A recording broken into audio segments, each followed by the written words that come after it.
If that error pops up again, just exit out and... Oh, huh. It went red now. No. Okay, I'm Okay.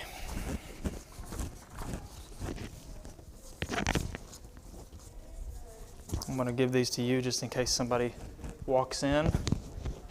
You're in charge.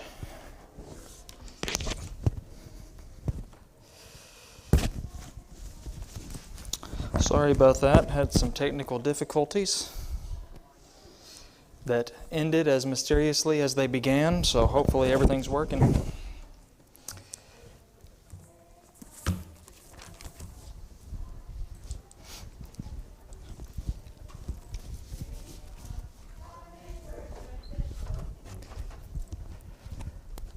As mentioned last week, you might learn a new character tonight as we continue looking at all the men and women of the Bible. Not quite all, literally.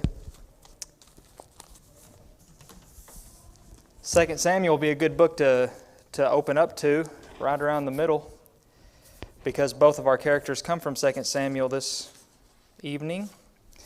The first one is a man named Barzillai, or Barzillai, I guess, technically. Barzillai. Have you ever heard of him? It's okay, don't be shy. He's not very often talked about, so it's not unusual if you've never heard of him. He pops up at a particular point in David's life and helped David, and he is remembered because of that. So 2 Samuel chapter 17, verses 27 through 29, and then he's going to come up again in chapter 19, and he comes up again also in 1 Kings chapter 2 when David is talking to Solomon. Just summary version as we've been doing. Barzillai is a wealthy Gileadite who was numbered among the friends of King David for the kindness he showed the friendless king at a time when he was kind of friendless. He wasn't really, but in a way he was. It was when Absalom was rebelling against him. So, not a great time in David's life. His own son in rebellion and proclaiming himself king. That's who this man is. His name means made of iron or strong. And as we're going to see, he was a very strong man in a moral and ethical and spiritual way. So, just to take a look at what the Scriptures say about him, he came to David, like I said, whenever David was having to run, he had to flee Jerusalem because Absalom had set himself up as king in Hebron, and then they come to Jerusalem, and then David says, we got to get out of here because of Absalom, and they go all the way up to Mahanaim, and this is where Barzillai and some other men, not to discredit them, but their names don't start with B, so we're not talking about them right now. And we probably won't, to be fair, because the same thing would be said about them in these verses. But obviously something was different about this man because he is mentioned again. He comes up again, and David mentions him alone at the end of his life on his deathbed. So at this time when David was at Mahanaim, here's what we read happened here at the end of 2 Samuel 17. It says, when David came to Mahanaim, Shobi the son of Nahash from Rabbah of the Ammonites, and Machir the son of Amiel of Lodebar, and Barzillai the Gileadite from Rogelim, brought beds, basins, and earthen vessels, wheat, barley, flour, parched grain, beans, and lentils, honey and curds, and sheep and cheese from the herd, for David and the people with him to eat. For they said, the people are hungry and weary and thirsty in the wilderness. So that's the first thing that is brought up about him, and this is really what he's remembered for, at least in the Scriptures and by David, because this is the thing that comes back up later. Later in his life, whenever David's going to return, as that map, the map did show, I'll just go back. Here's the Jordan River. Mahanaim is on the other side of it, obviously. Well, when the time came later that he was going to go back, this man appears again, and he's going to be with David again. Very loyal to David, very caring, loving, thoughtful. Not only did they bring all these things, and this is a lot of stuff to bring, obviously, no matter how far they had to travel or how close it may have been, this is quite a bit. They didn't just bring some kind of bare necessities or whatever, but they really provided for David and the people with him. But it says, not only did they bring that, but the reason was because they said, the people are hungry and weary and thirsty in the wilderness, which also shows their general, they thought about them, which was the first thing. They even cared enough. They were, I don't know what they were doing. They may have just been going about their lives, but for whatever reason, they stopped and considered these people, David and the people with him, said, you know what, they're hungry and tired and thirsty. Why don't we do something about that? And that's what they did. They brought all kinds of stuff for all those people to eat. No telling how big that load was for David and the people that were with him. So the paper that I handed out, again, is straight from the book that we've been using. Same title as our study here. Won't go through all of this that he wrote, but I encourage you to. It's encouraging. A couple chapters later, like I mentioned, we read this. Now, Barzillai the Gileadite, we find it here in mine,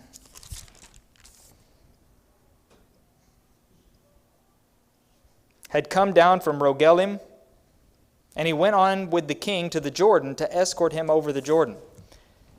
Barzillai was a very aged man, 80 years old. He had provided the king with food while he stayed at Mahanaim, for he was a very wealthy man. And the king said, come over with me, and I'll provide for you with me in Jerusalem. Okay, so now the rebellion has ended. It's time for David to go back. So here comes 80-year-old Barzillai, and he's going to escort David over the Jordan.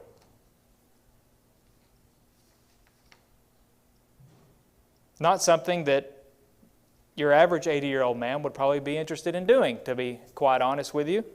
It may not be very easy for him to have done that, but he did it. He was determined to do it, and he did it.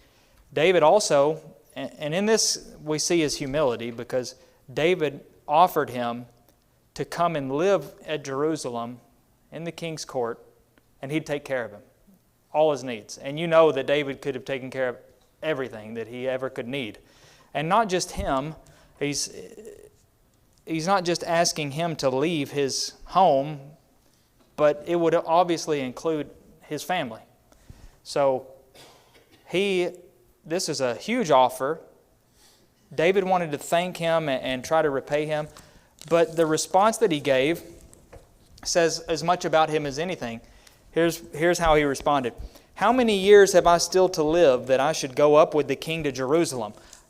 I am this day 80 years old. Can I discern what is pleasant and what is not? Can your servant taste what he eats or what he drinks? Can I still listen to the voice of singing men and singing women? Why then should your servant be an added burden to my lord the king? Your servant will go a little way over the Jordan with the king. Why should the king repay me with such a reward? And then he asks him just to let him go back home and die in his home in his own city. But he offers his son. It doesn't say it's his son, but Josephus says it's his son, and I guess it is implied by the context here, to go in his place, and David agreed to that. But just the fact that he refused this offer graciously and said, basically, I don't deserve it, and I don't want to be a burden on you. I don't want to be a burden. I know that's what I'll be. The questions that he asks were rhetorical questions that had negative answers implied. He's basically saying, I have no more sense of sight or taste or hearing. I can't enjoy the singing men and women in the city. I can't enjoy the good food that the king's table would have to offer. And I can't discern what is pleasant. I can't enjoy the things. I wouldn't be able to enjoy the things in the big city of Jerusalem like I maybe could years ago. So the only thing that will be accomplished by going to Jerusalem with you is to be a burden on you. And I don't want to do that. So again, thoughtful of others and humble and gracious also.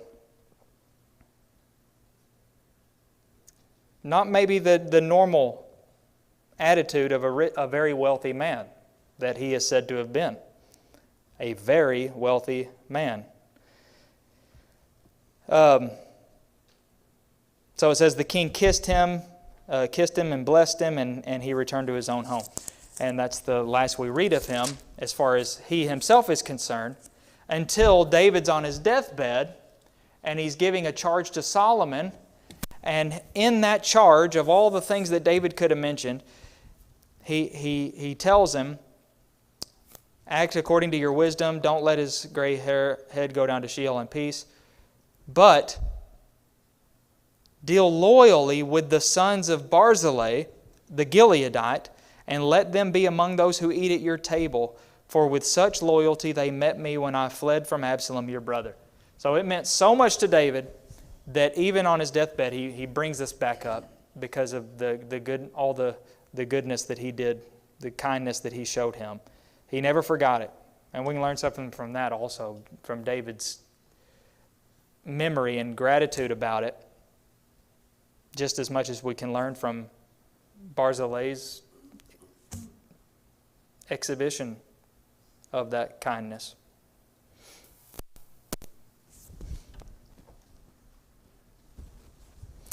Well, here's a lesson from him. And then if you have anything to share, feel free, or even compelled to do so. Never underestimate the power and greatness of simple generosity and hospitality. This man was not remembered because he was somebody who performed some great heroic deed. He was not one of David's mighty men. He didn't have this widespread admiration and respect of men because he once went down into a pit and killed a lion on a day that snow had fallen. No, I did not make that up. That's actually from 1 Chronicles 11:22 about one of David's mighty men. That man, obviously, would earn respect because of that. Somebody that goes down into a pit with a lion on purpose and fights him and kills him single-handedly on a snowy day is going to earn respect. But Barzillai didn't do anything like that. He wasn't globally renowned for killing some formidable enemy of the Jews like David was.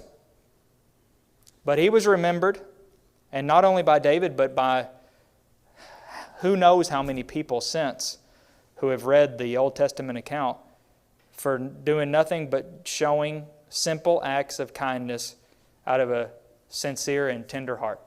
That's what he did, and that's what he's known for, remembered for. That's his legacy.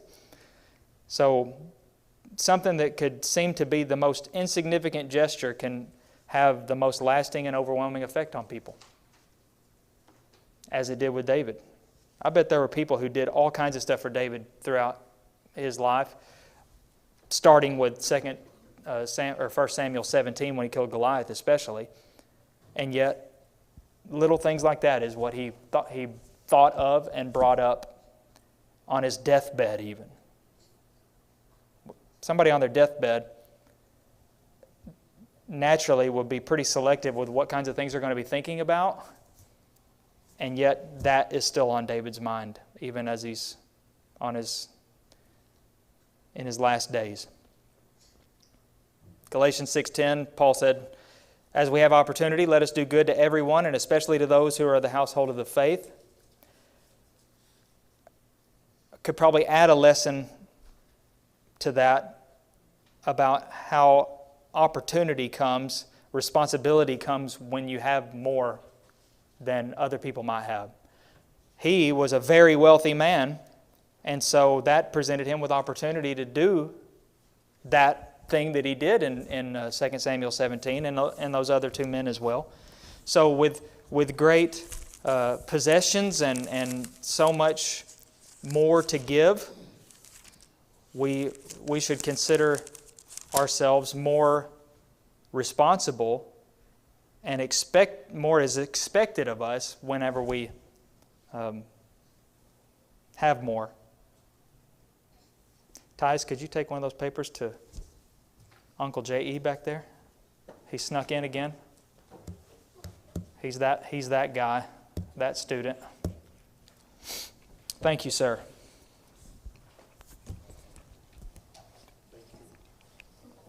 Thoughts, comments on Barzillai, Godzilla, whatever his name is.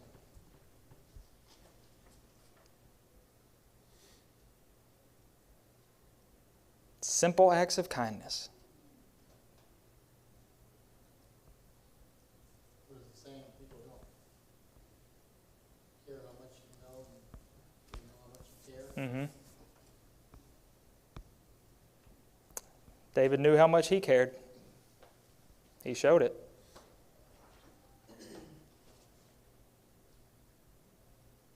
Again, I like that phrase, how it says, "For they said, the people are hungry and weary and thirsty in the wilderness."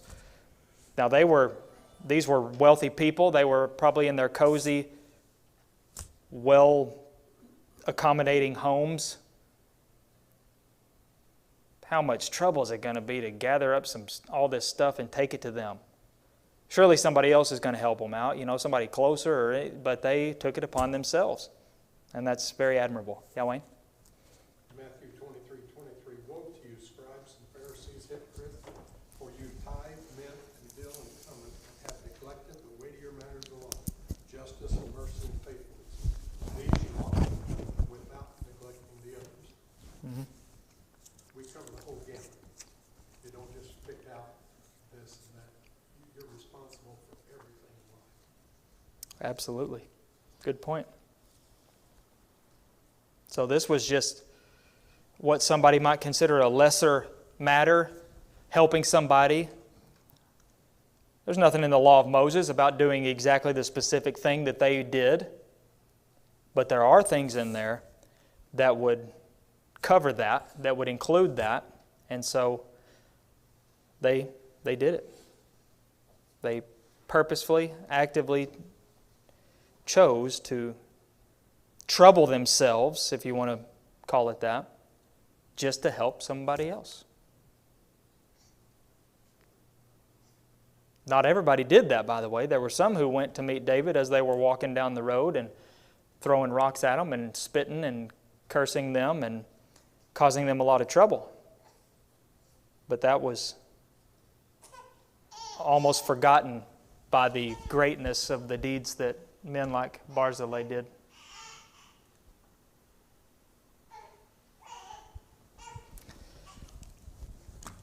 Well, I thought depending on how long it took to discuss him, we might have to split the second section and carry over next week, but maybe we won't have to do that because we're dealing with Bathsheba. And I know you know that name.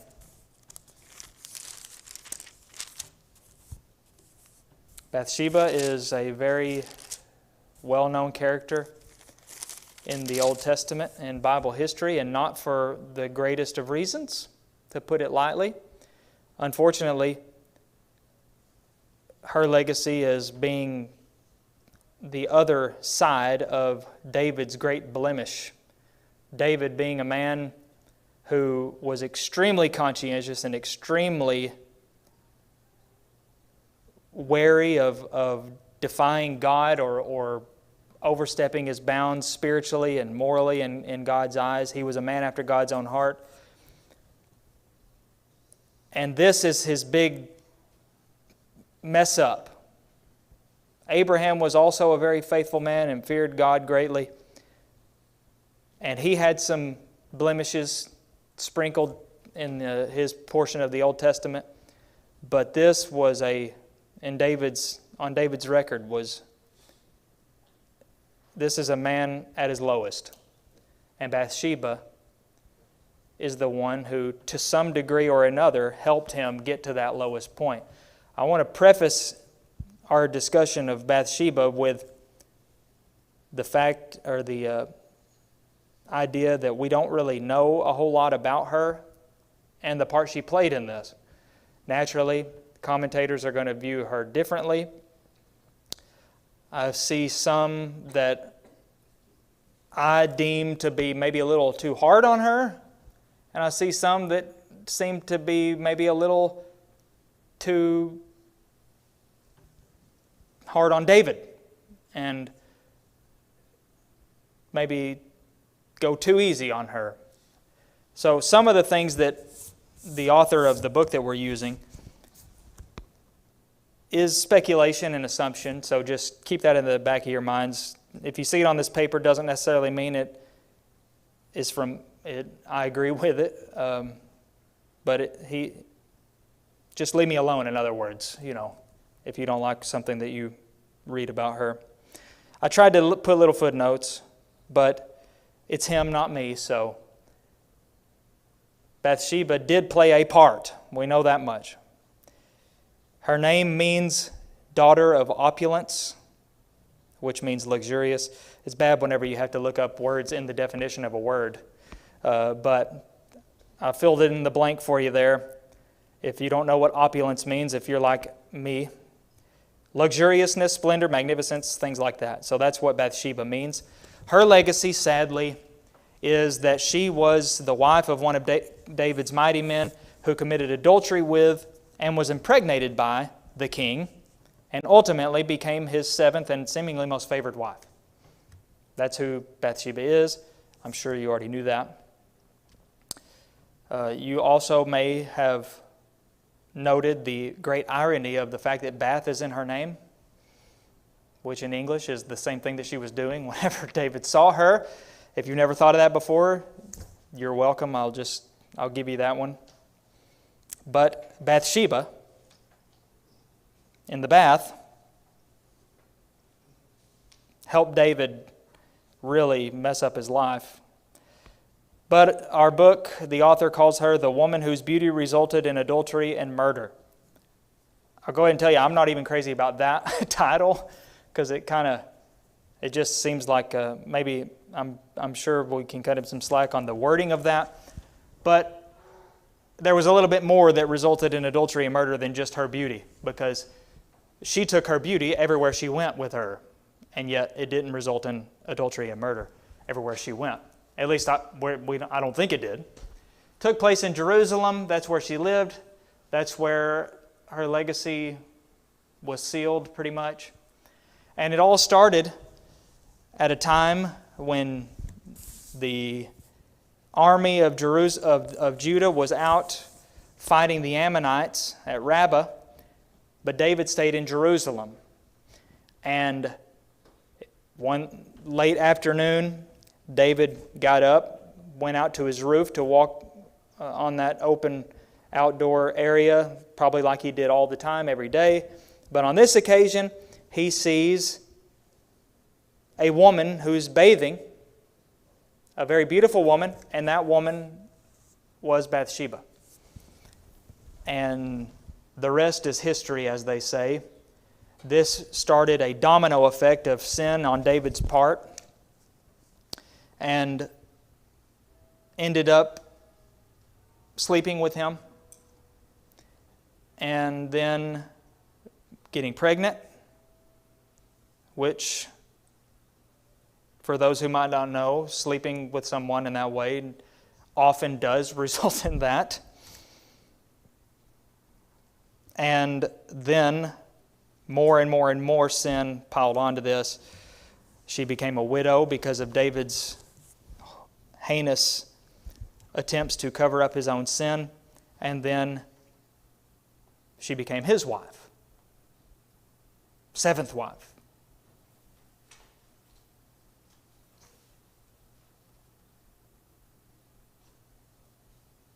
So, Bathsheba. Most of this focuses on David. What can we say about her? Well, what does it mean that she was bathing? And the speculation already has to begin. It is assumed, or by some suggested, that it's some sort of ritual washing according to the law. I'm not sure how much bodily exposure is required in that kind of washing. I couldn't really find anybody comment about that. Though, for those who suggested that that's what she was doing, they didn't seem to feel the need to comment further in explaining why exactly she would have, if she would have been naked or not, and if not, if it was just her that David just saw her face like he would at the supermarket or something, and that's all it took, or what. But at any rate, whether she was doing that kind of thing or whether she was actually bathing in the sense that we would naturally assume and therefore was fully exposed, we don't know. What we can say is that, or probably should say, is that it's not necessary to assume that she was totally out of line, way over the line in whatever she was doing. It's not that she was out in her front yard, naked in a kiddie pool in her front yard, right there, and was like, What? Don't look if you don't want to see, like that. Well, most normal people's houses wouldn't have been taller than hers. Either probably just the king's palace would have been a lot taller, I would think, than the average. We would assume, yeah. People probably couldn't see it. Like, that was probably the only most private way for her to do it normally. Yeah, this is one of those instances where it would be so helpful for us if we could go in time or if somebody found the palace and her house and knew exactly which one was which, and they could go up there and take a picture of her house and say, here's David's view that he had of her house, and this is probably where Bathsheba was. And so, that would be so helpful, but we don't have that. So we don't know what exactly, if she was, it doesn't say she was on her roof. It just says that he saw her from his roof.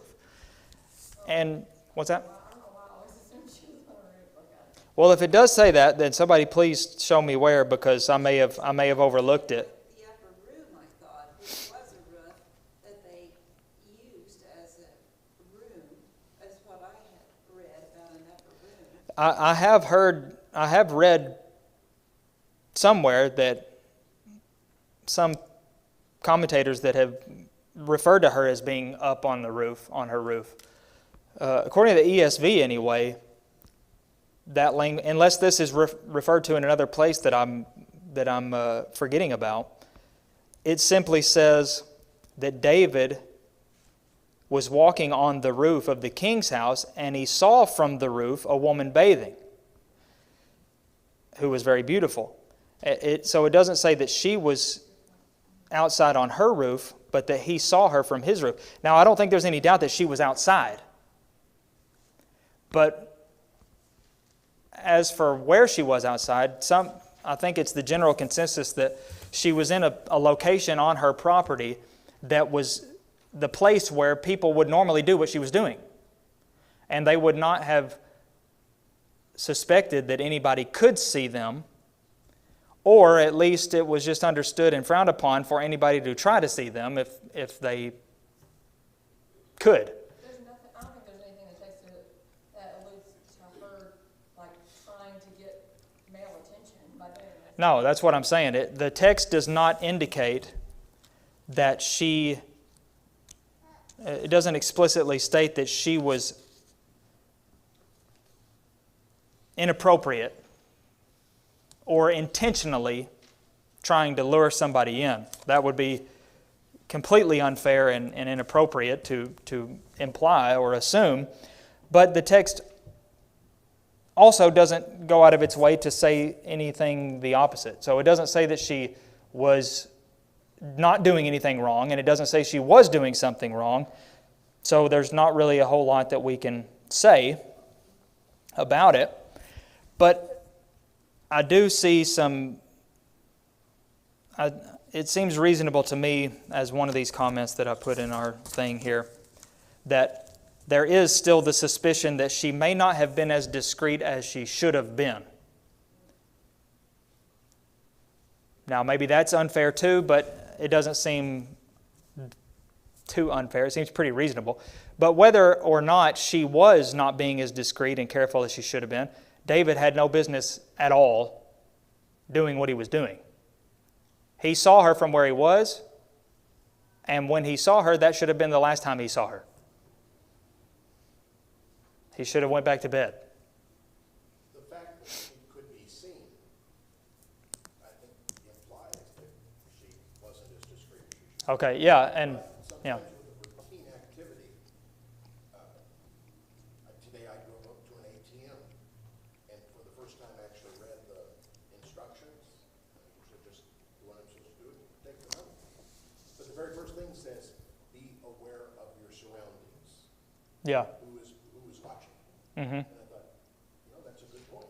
Yeah, somebody could be. Maybe I should have read these instead of just being so routine with the act that I just did it. Yeah. And that's a good piece of advice for any area of life, especially when we're talking about spiritual things and things like this. Be aware, not just of your surroundings, but be aware of what you're doing.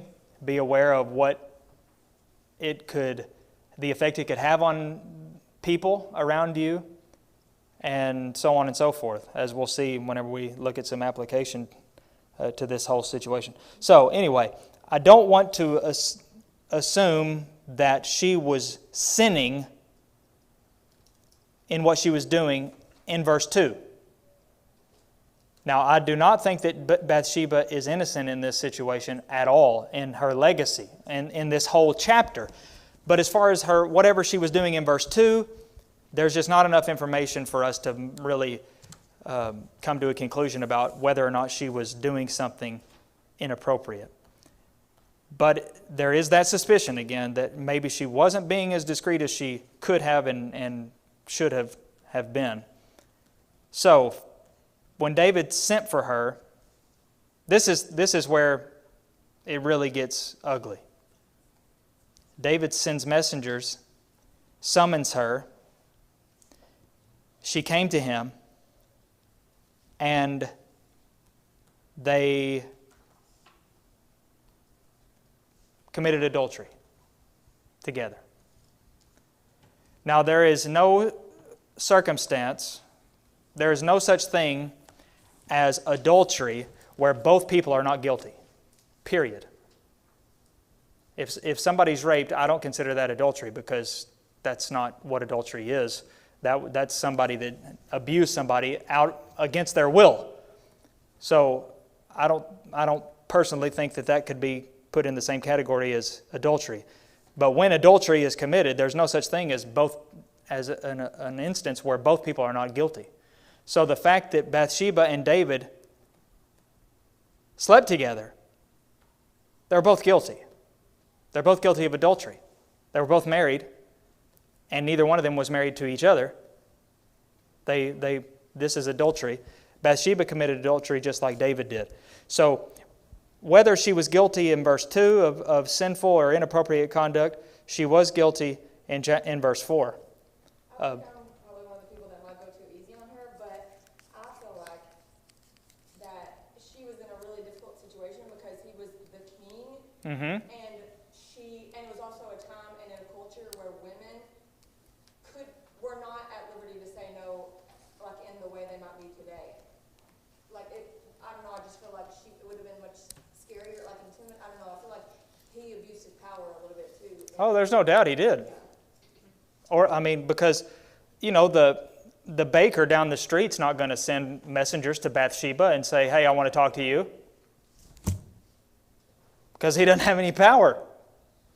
But David did, and he knew that she would probably come to him. But this is after he found out who she was. So she's the daughter. I guess we should have pointed this out. She was the daughter of one of his mighty men, the wife of one of his mighty men, the granddaughter of one of his trusted advisors, the most trusted advisor in all the land. And yet he still went through with this. And they did this. Now, yes, she was in a bad, tough spot.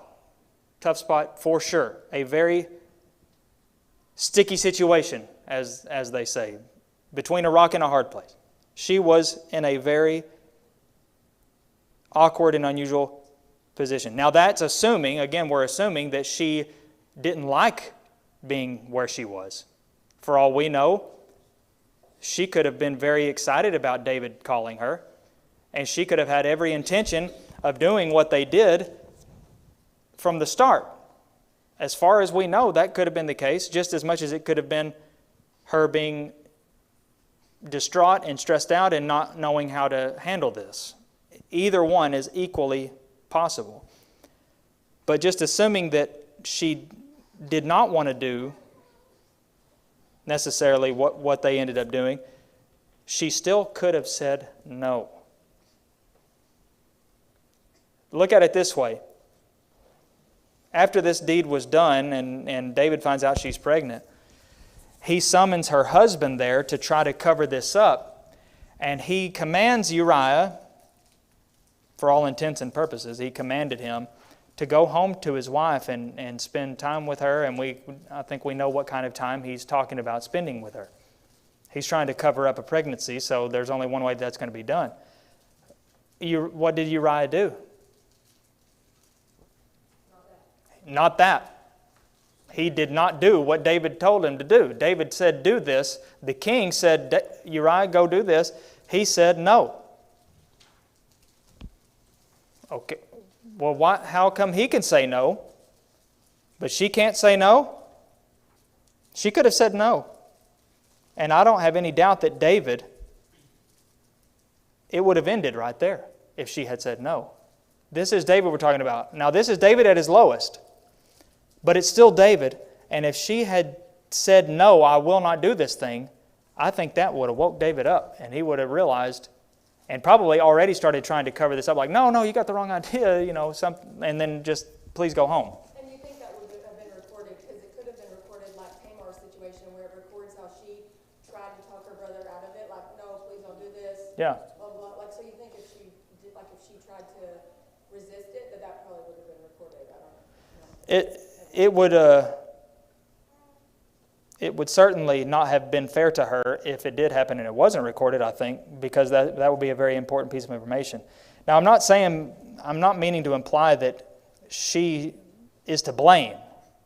David is the primary actor in all this. David is the one that sent for her, summoned her, but she went along with what David was, she went along with his advances to the fullest, ultimate extent. And so we can't hold her totally blameless. Again, nothing implies that she was purposefully tempting David with her body or anything like that initially. But she is not without sin in this. Evidently, we weren't meant to know because it's not here. What's that? Evidently, we weren't Yeah, we weren't meant to know. Okay, yeah. deep on what happened because it's not here. Yeah, you're right. And the main thing is David fell and did a lot of bad things. Yeah. But he was forgiven when he repented. So Yeah, all we know is what we know. And that's why I just point out that what we do know is that Bathsheba committed adultery as well as David did. So anything else has to be speculation about her willingness or lack thereof. Either way is equally possible. And we won't know till we know, I guess, if we ever do know. But David,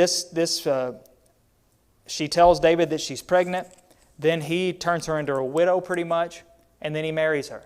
After the accustomed period of mourning is over, she is again summoned to him, more or less, and becomes his wife. And then their son, that would be born from that union, that adultery, would die within a week of being born. Don't you think it was just an awful thing to have to reflect on, that the reason their son died in the way that he did was because of the manner in which he had been conceived? That would be awful to have to think about. And we know that they knew that because God told him that. Nathan delivered that information to David, at least. And so they knew that. And then, like Debbie just mentioned, David confessed this sin, and Nathan informed him that God had forgiven him. But I thought it was a very good question. What about Bathsheba, though? Because again, she committed adultery. She didn't sin to the extent of David, because David added sin upon sin upon sin. He instigated it, for one thing, but then he just kept adding sins, piling them up. What about Bathsheba? Well, this author, at least, believes that she was in the same place as David as far as repenting of this sin. And he takes the fact that Solomon was born from her to be an implication that God had forgiven her as well. Because it's a legitimate thing to suggest that why wouldn't the son that would be the heir to the throne be given to one of his other wives? Solomon didn't have to be born from Bathsheba, but he was. God chose her. And that seems to be maybe an expression of his forgiveness to her. Bathsheba then finally, she's also in the genealogy of Jesus, which seems to suggest the same thing. Bathsheba pops up again later on. We know she retained her influence over David. And then the last thing we see of her is when Solomon becomes king, she requests that he gives, that Abishag be given to Adonijah. And then that's the last thing we read about her. So sadly, the main thing we read about Bathsheba is also is a woman at a low point in her life. But it seems to be implied that she also rose above that and made it right with God. All right, very quickly. We must take care lest we create a stumbling block before another person. That's one lesson we can learn from this. Not to say that she intentionally did anything. But we do, like J.E. said, heed the warning of the ATM machine and be aware of your surroundings. Jesus stressed the seriousness of creating a stumbling block. Paul did as well. Take care that this right of yours doesn't somehow become a stumbling block to the weak. Give no opportunity to the devil. Number 2, never forget that God will always provide a way out of temptation. If you remember in the book of Esther, when the king Xerxes summoned Vashti, his wife and queen, in there to allegedly do something inappropriate, she told him no and was expelled from the kingdom. Well, Bathsheba could have told David no. The temptation that was presented, David could have gotten out of his temptation. Bathsheba could have gotten out of her temptation. Even though their temptations may not have been of the same nature, they both would have had a way out if they had truly wanted to. If she had the resolve of her husband, she would have told David, no, this is not right, and I will not do this thing. Like Uriah said, I will not do this thing. And being assured of God's forgiveness, we shouldn't let past sin ruin or control our entire lives. It's easy to let some sin that we've committed in our lives ruin the rest of it and keep us from moving forward. But it seems that Bathsheba was aware of God's forgiveness, and David was as well, and they rose above that. Yeah, Wayne? Well, another thing, we don't want to look past Nathan. It took someone else. I mean, look at all the sin that David did, but he didn't realize it because he was too involved in trying to cover everything up all along the way. Until somebody pointed the finger indirectly and he saw himself. When he came to himself, just like the prodigal son, when he came to himself and went home. When he came to himself, he asked for God's forgiveness. And we have brothers and sisters that can see us doing things we shouldn't do, and it's our responsibility, their responsibility to help look out. We are brothers' keepers. Yeah, absolutely. And for that matter, Bathsheba and David were brother and sister as far as, they were Israelites, they were spiritual kinsmen, and so they should have, of course, it's not the same, exactly the same as New Testament spiritual kinship, but it is something that they should have been aware of. I mean, loving your neighbor in that way, not coveting your neighbor's wife, which is explicitly one of the commandments of the old law. So, yes, it took Nathan, another human being, to tell David, by the way, God knows what you did, and I know what you did. David admitted in one of the Psalms 51 that he went a long time holding that in. Now, he got away with it as far as that goes, but he didn't get away from it himself, and it ate him up inside.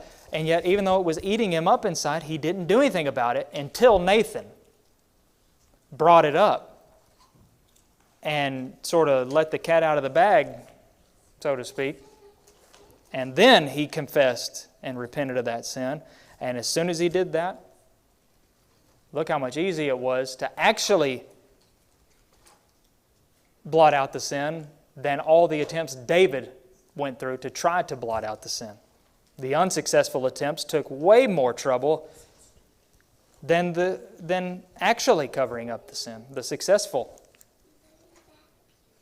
I think another thing too is, especially in today's society, people make a mistake where we want to look at all their history, pick out one thing that they did, and then everything that they've done is worthless. Yeah. We don't discount the Psalms that have been written and the other things of David's life because of this one mistake, and I think that's a lesson we can learn. Absolutely. But people say they sin, but that doesn't obscure all the goodness that they've done in their lives. Very good point. And God didn't remember David that way either. That's why he still called the man after God's own heart by other Bible writers later, long after David was dead. He's not remembered as that king that slept with another man's wife and killed him. And he's still called the man after God's own heart.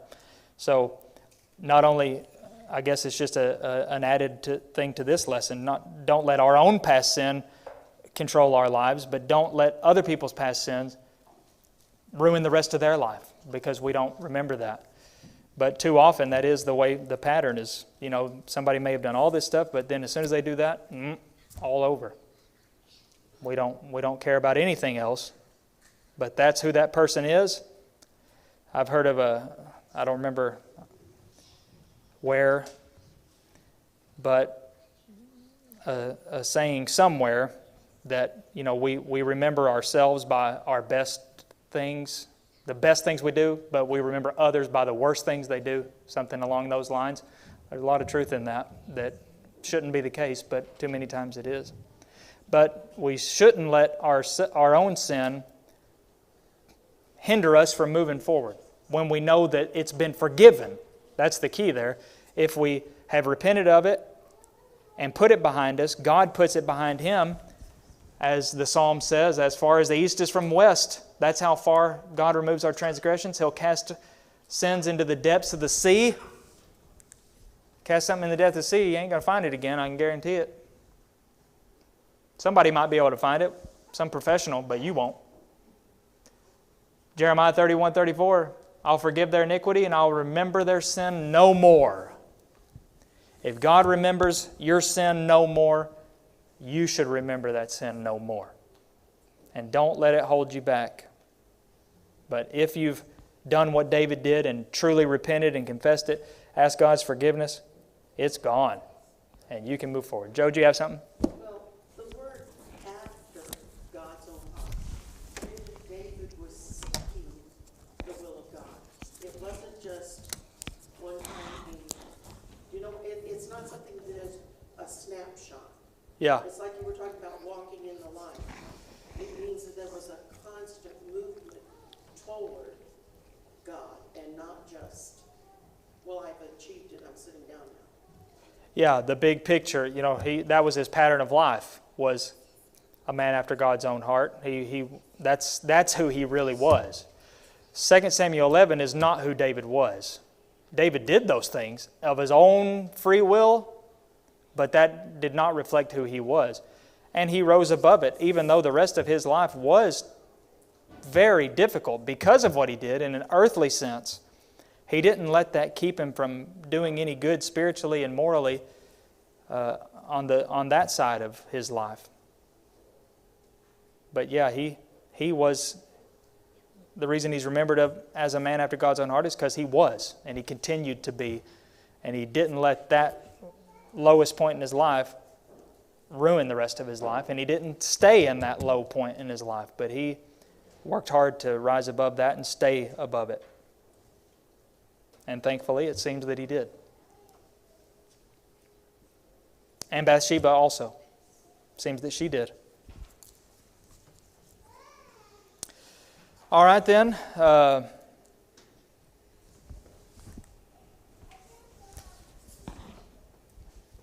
Announcements. I have one at least. Austin texted me